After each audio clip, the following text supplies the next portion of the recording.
A big problem has just come upon Indian businesses, and this is going to impact you. Amazon, Walmart, and big US retail giants have halted all orders from India immediately. Why? Because of the tariffs, and I'll tell you exactly how this is playing out. Well, so far, take the example of textiles. The tariffs from India to the US were about 9%, and now with an additional 50%, which means there is a 60% tariff on Indian export of garments to the US, which has made our price in the US market absolutely unsustainable. And now all these orders are actually going to Vietnam, Cambodia, Thailand. Now imagine if you are a business owner in India who does not even export, and all these exporters are now sitting with these orders which they can't ship outside because 40% of the export market of textiles used to be in the US market.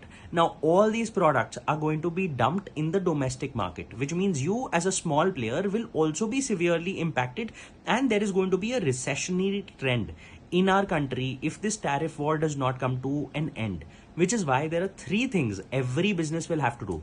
The first is, so far, even if you were catering to only the domestic market in India, also start focusing on two other geographies, which is Australia and countries in Africa. Why? Because a lot of new businesses from India will now be catering to these geographies, and these geographies will be getting new pitches. This is your opportunity to actually get a foot in the door to start exports.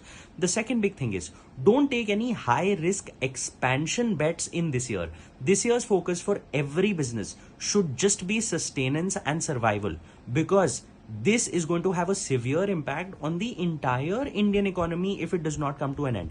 And the third thing is, don't go into hiring a lot more people. And I'll tell you why. Because a lot of Indians who are living in the US are now coming back because of either visa restrictions or not getting jobs.